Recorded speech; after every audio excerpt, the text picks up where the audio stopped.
আসেন।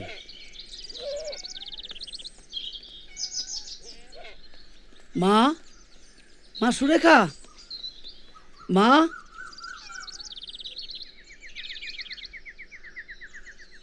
আয় মা, আয় আয়।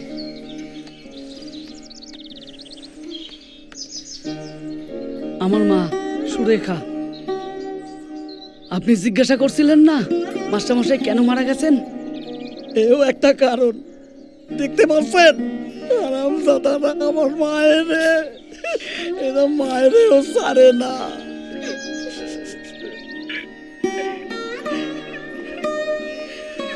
সুরেখা কাকা,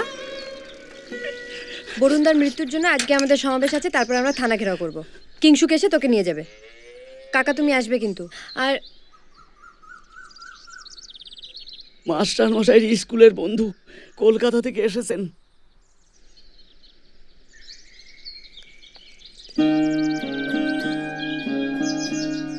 দুর্গা, পারলে আপনিও আসবেন।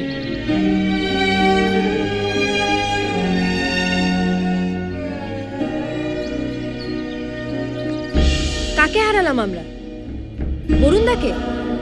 যে বরুণদা আমাদের গ্রামের তরুণ প্রজন্মের কাছে একজন আদর্শ। হিংসেকে কোনোদিন প্রশ্রয় দেয়নি, বন্দুক হাতে নেতা হতে হয়নি বরুণদাকে। বন্দুকের বদলে কলম তুলে নিতে বেশি ভালোবাসতেন। বলতেন, দুর্গা, কলমের চেয়ে বেশি জোর আর কিছুতে নেই রে। আর সেই বরুণদাকে যারা মেরে ফেললো তাদের আজ অবধি কোনো শাস্তি হয়নি।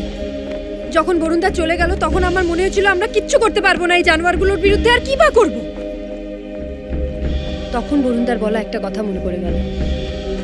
বরুণদা আমায় বারবার বলতো, এটা চোখের জল ফেলার সময় না রে দুর্গা, এটা চোখের জলকে আগুনে পরিণত করার সময়।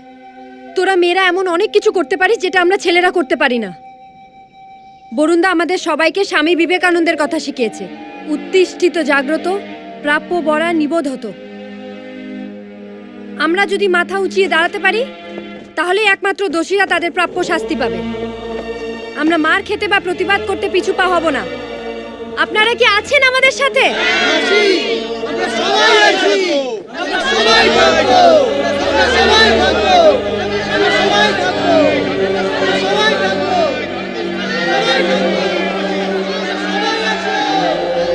বরুণ বিশ্বাসের মৃত্যুর অপরাধীদের অবিলম্বে শাস্তি চাই।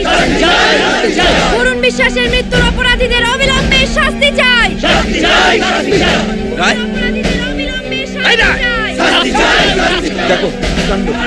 পুলিশ শাস্তি তোমায় দিতেই হবে।